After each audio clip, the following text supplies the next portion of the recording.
How's it going, everybody? Um, I wanted to talk about the sort of the rising prices of some top watches, ones that used to be almost affordable or barely affordable, and now there's so many of them. They're going over 100,000 euros or Swiss francs or dollars in price, and they just sort of like they're out of range. I, the economics of this kind of,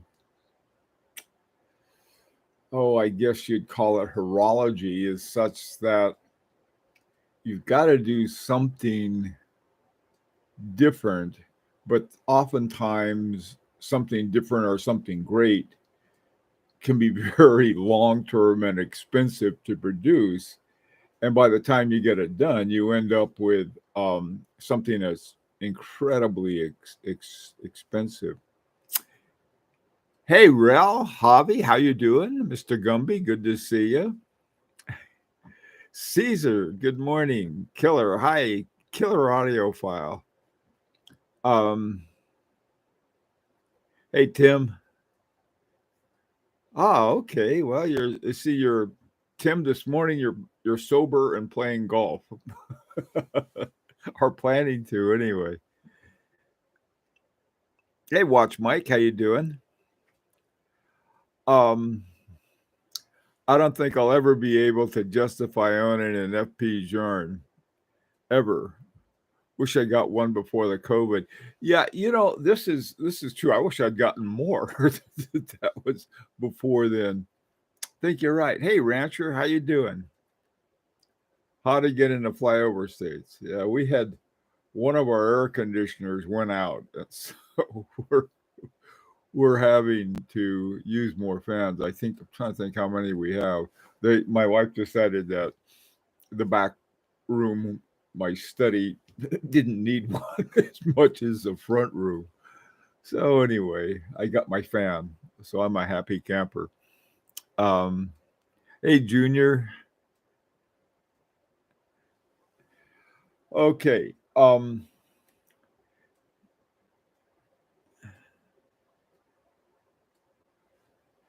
Yeah, no kidding. um, uh, Keller, yeah, let's go back to that. There's something that before Marco Lang left Lang and Heim, his watches, not the ones that are Lang and Heim, the ones that are Lang and Heim, they're still great. They're some like the Frederick 2 and 3 are sort of, I think they're still under 30,000, so that makes them affordable. And but I'm a big fan of Marco Lang's watches, and the new one that he has, I forgot what the price is, but it's over 100,000, and I can't afford it. And it's not one of those things that, I just sort of looking at that. That's something to admire. And of course, I think collectors want really top watchmakers to make more watches at a lower price. I mean, you can't ask a really top watchmaker to say, hey, look, I want you to do all of this work and make these watches that we can afford. But there's some way that we could get them. Now, I know Larique was like, that's a lot of work, though. And so that's one way. I guess, I don't know. I just wondered. I was looking at some of the watches that are on the Grand Prix, on the competing watches, and they had won by Audemars Piguet. And Audemars Piguet has won a lot of watch awards. In fact, I think more than anybody else. And they had this, I think it was a chronograph that sort of did everything. and the thing was almost $2 million, and they only made one of them. And I'm thinking, you know, what? What? That's like, I, some guys who figure out a way to make a nice chronograph, let's say, even under 20 or $10,000, somewhere in that neighborhood, um, without using things that people are, oh, that doesn't count because that's somebody else's chronograph that they use, or that's somebody else's movement, or something like that. And that's true. I mean, that's one way to do it. You can get some good watches that way. On the other hand, why pay a whole lot of money for something that they knock off the shelf at ETA and say, here you go? I don't know. Uh, let me. I really want to hear what you guys think. Hi, Emmanuel. How you doing? Uh, I, I watched my going to have a hurricane in Southern California. Yeah, my all of my old stomping grounds, San Diego. I used to I lived in San Diego for 15 years, and really liked it there. I liked it a lot. But over the years, even back when I was there were fires everywhere. And after we left, fire came and burned down the house that we used to live in. We had bought it brand new, and he wasn't 5 years later that it was literally, they burned it down. It burnt down to the foundation. Now the hurricanes. Um, when I used to fly, I flew out of Carlsbad, just north of San Diego, and this one group I belonged to is called Liga, the Flying Doctors, and we used to have these clinics down in Sinaloa, Mexico. But there were certain times a year that we wouldn't fly because of there were certain types of hurricanes and things that they had, so we'd stay out of there. But having a hurricane come right up the coast, that's going to hit, you know, San Diego, LA, the worst. At the time it gets there, it's just going to be a soaking rain. But that's, the kind of rain they've had. I don't know what's going to happen. One thing I've always wondered is that, well, they fill up the reservoirs, but I don't know if they have a system, or a very good system set up so that all of these, these freak rains they've been having will fill up the reservoirs. But we're not talking about watches, so let's let's go back to that. Um, what about, so where are we going with this? I mean, when we want a really top notch watch. Now, when I'm talking about a top notch watch, talking about the kind of watches that, well, like F.P. Journe would make, um, Carré Boot and Lana. His have been not affordable for quite a while.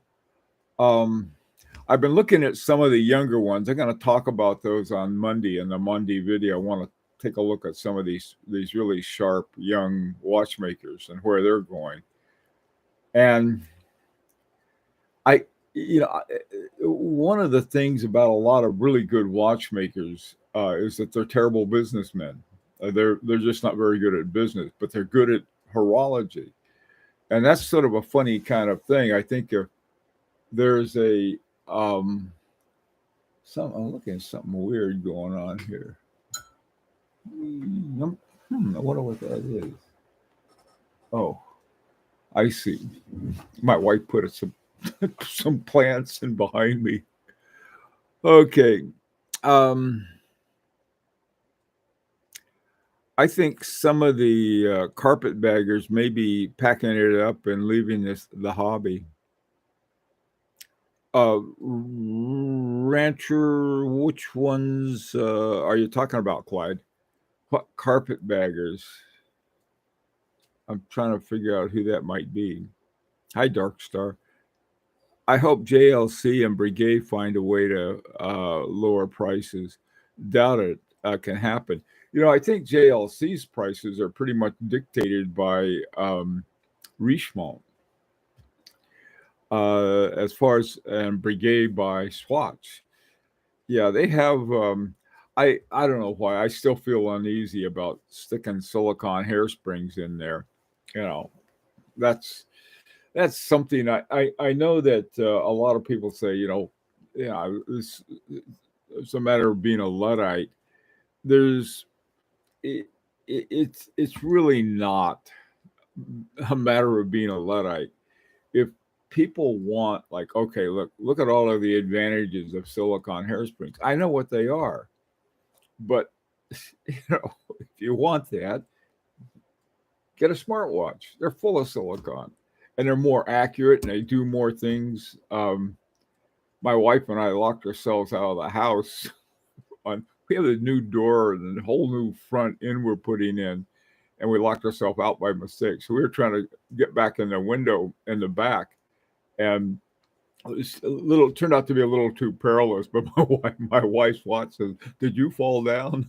It's like, my this watch this doesn't say give me anything but the time, and that's it. So I don't know. I'm not sure where that's going. I mean, you have companies like let's see, precision engineering, and I was going to say Atocalpa. They're owned by the Sandoz Family Foundation, and they make hairsprings and balance wheels. But I have a feeling they're going to also start putting in silicon. Here's the big advantage, I think, of silicon and why they're so popular with Patek Philippe and all of the Swatch brands and again, this will raise the hackles of just about everybody who is that you don't have. I mean, with the silicon hairspring, you're in your manufacturing process. You don't have to worry about it. You I don't know. They bake them up on these sheets like they do silicon uh, transistors and other kinds of things that go into computers. And so they come out with that and they pop them off the thing. And so then they have a hairspring and they don't have to worry about consistency. They're better at higher and lower temperatures. And then once they're set, they have they're really good about that, and they're not affected by magnets.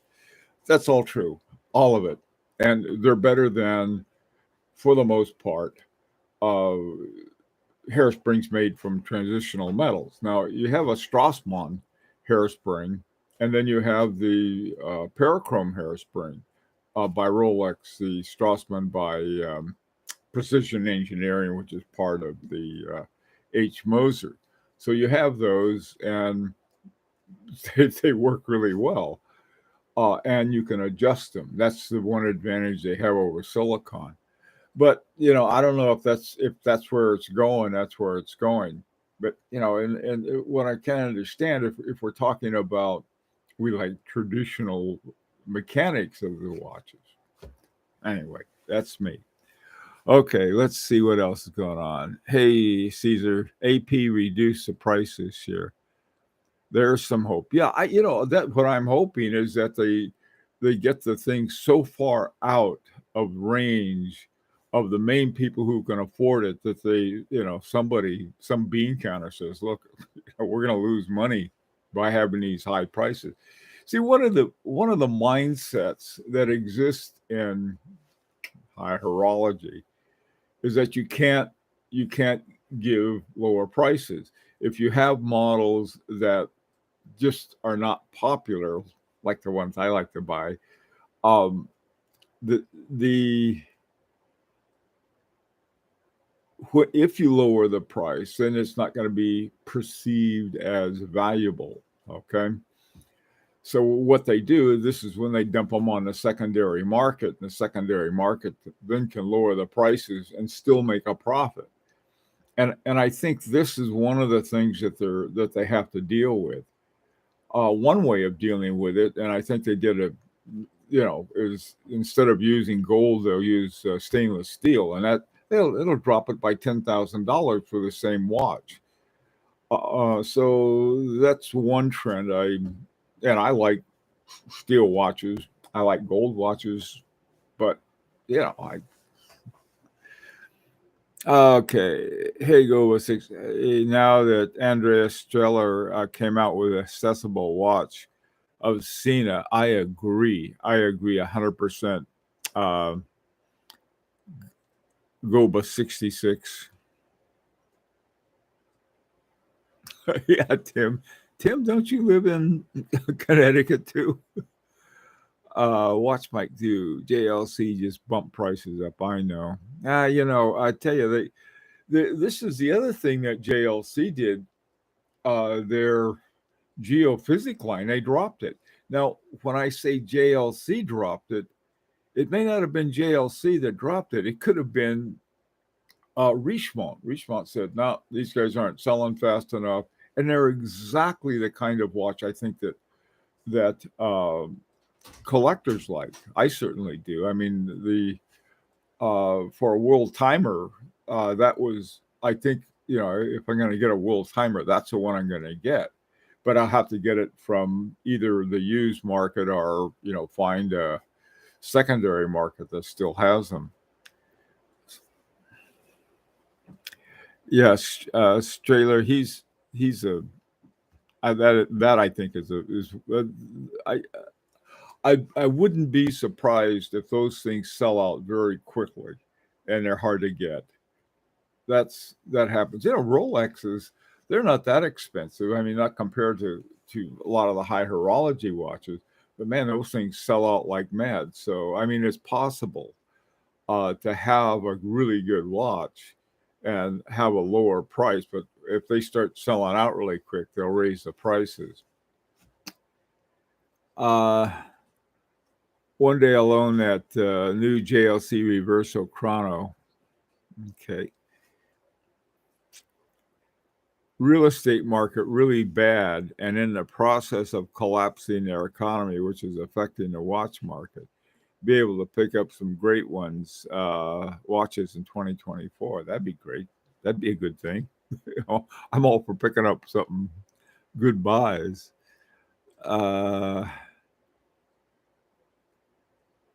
Calluses will end hairspring.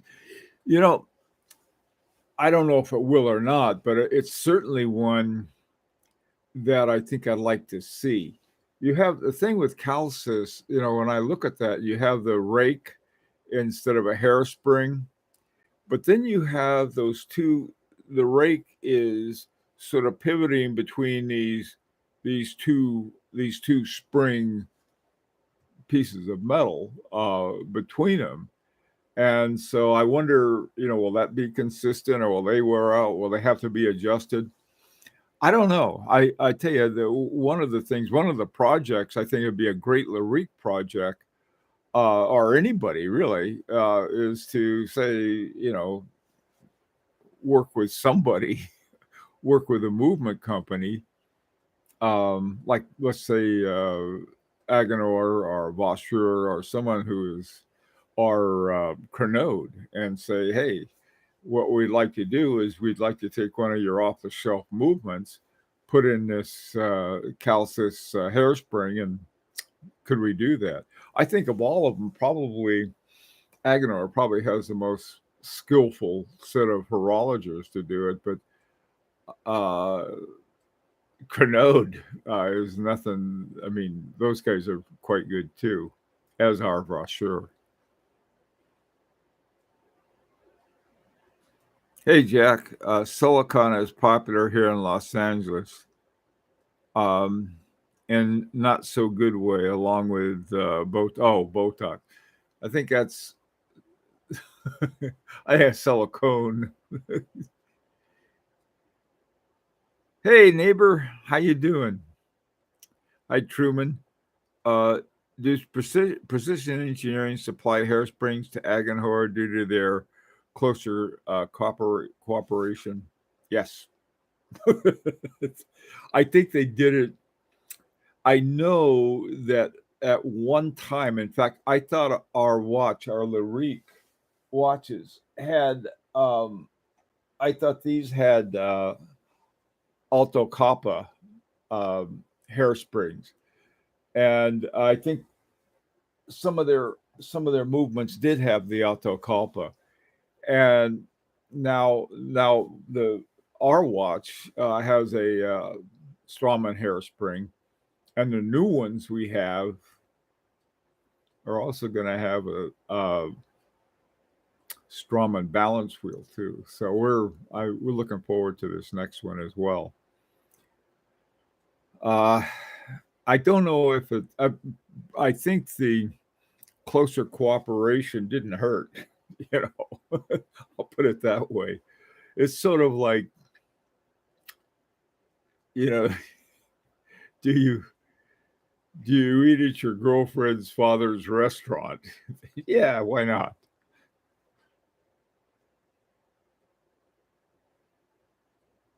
This is a Vacheron Constantin Historiques American 1921. I think that's the full name of it. This is my driving watch.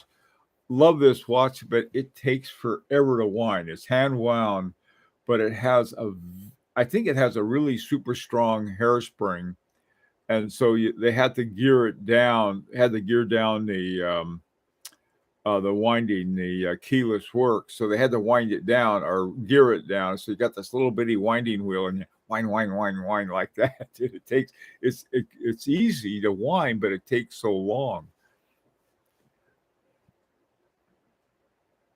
Hey, watch monkey. Yeah, what are you sleeping in for? Come on, you can wake up to the smoke of all the fires. I'm sorry. Hey, Boston Collector. Good morning, gentlemen. Who are you talking to?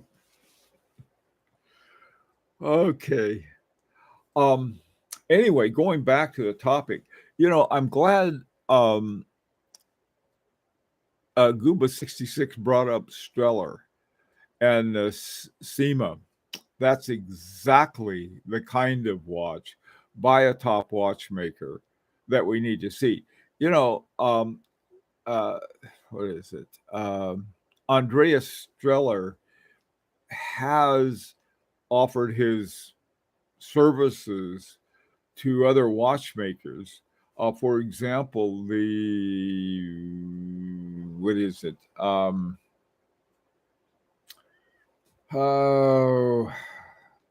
Maurice. No, it's not Maurice. It's Anyway, I forgot their names. But some of the lower ones they gave he lent his hand to ones that are totally invisible. Right now, I've got a bid out at an auction on a watch with an alarm from a very, very Tony company, and it's about as low ball as you can get in my bid. I'll put it that way. And I may get it simply because it's totally overlooked. It's a little small. It's 36 millimeters, and so I don't know what's going to happen. I may get it for for what I bid. We'll see. We'll see what happens. That'll be fun. Um, Sometimes my Glashuda Panel Reserve feels like it takes forever to wind, but I'm probably being melodramatic. Yeah, I wish I could say I was being melodramatic because I love to do that, but sort of you know, be a drama queen. Oh my God, this takes forever. But I don't mind. I mean, like, this is a nice watch. To handle our watches and we wind them and talk to them and so forth.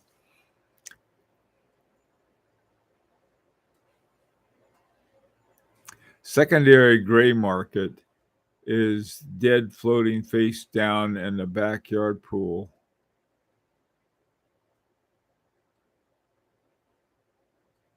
Huh. Oh, I don't think the secondary market is dead at all. Wearing my Parmigiani Tonda PF. Yeah, God, love that watch.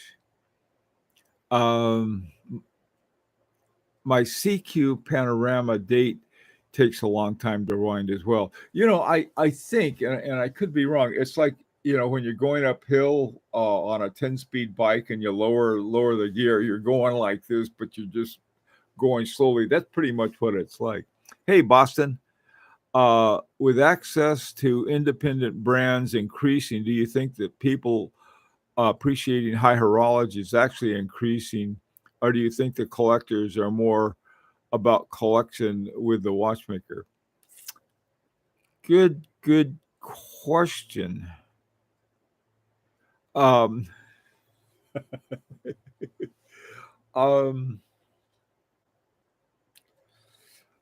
the independent watchmakers, they have a lot of different types of independent watchmakers.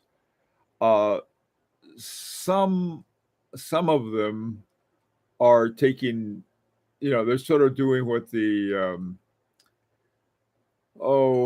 Jacques SA used to do, is that they would get these iboshes and then put together something with that iboshe that looks like their own movement.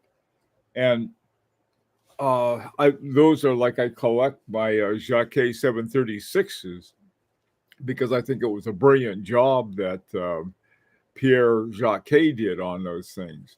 Sort of an eccentric type of collection, and the movements aren't exactly, they're okay, but essentially they're whatever ETA that they emerged from. But it looks, you couldn't tell it was an ETA at all because they used the shape movement and did some other things to it. So I don't know. I have what I'm hoping for. It's hard to really say. I The more I become familiar with what goes into a good movement, the more I realize that you can't just knock one together.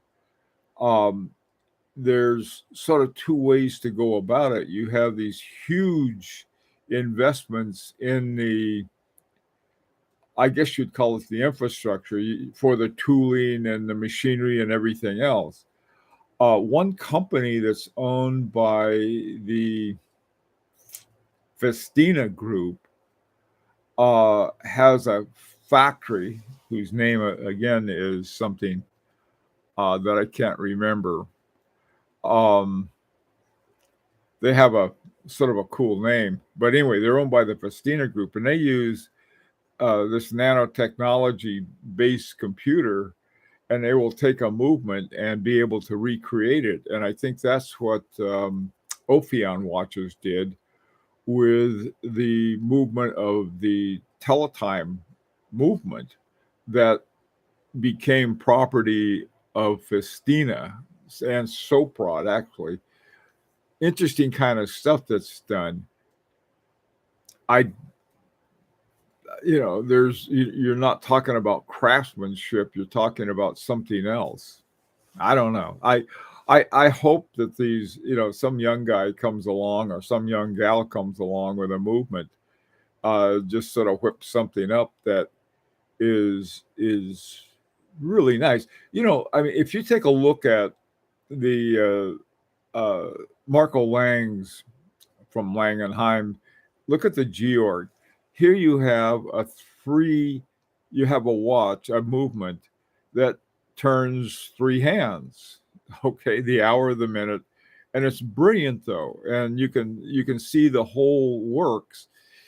That kind of thing doesn't seem to have to be some convoluted movement that does things that is sort of like, I don't know. Back when I was ex- having people do teaching how to do information design on websites, they had a wonderful term for, you go to a website and you see all this stuff doing everything. They called it dancing baloney. And the other thing that you have in terms of information design is that even a little movement will take attention away from whatever you want the attention on, or give it the wrong time. I've seen these like on websites, especially somebody learns how to use an animated GIF. You have all of this whirly gigs. The same thing in watchmaking. I think you have things that are going on that are more dancing baloney than they are about really good horology. And so, somebody came along with somebody. This is why I like the Tissot Heritage. What is that called? Petite Seconde. Was it Petite? Yeah, Petite Seconde. That one is simple. I mean, it's simply an ETA 64. Wait, 6498. Simple. If they took that and put it together like Marco Lang did, the Georg, you still have a really interesting 1800 GP semi-oscillations per hour movement. Okay, frying pan time. All right, well, let me take these few last ones, and then I'll shut up. Okay, notice that Bill was doing stuff about Tudor and started wondering if there was an app, see if hell had frozen over. We're exposed to watches that we never would have become aware of and its influencers. Yeah. What watchmakers replica? Yeah, these are the overlooked ones. I think Chopek is overlooked. Good point, Caesar. I agree. I want to ask, but I'm afraid, what's frying pan time? That's when my wife comes in with a frying pan and knocks me over the head because she says, I told you got a half hour. That's what it is, Caesar. Hey, boss. I said, oh, Rex Heppy. Yeah, I do too. Rex Heppy's design. I'd love to have one of his watches. I can't afford it, though. And I don't think there's being able to afford it than wanting to have, some kind of bank account.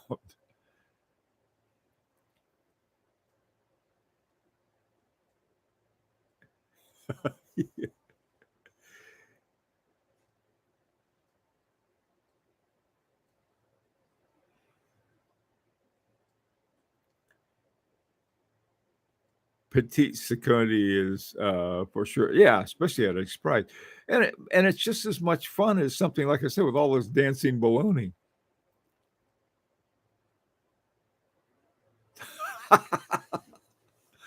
Okay, Graham, that was funny.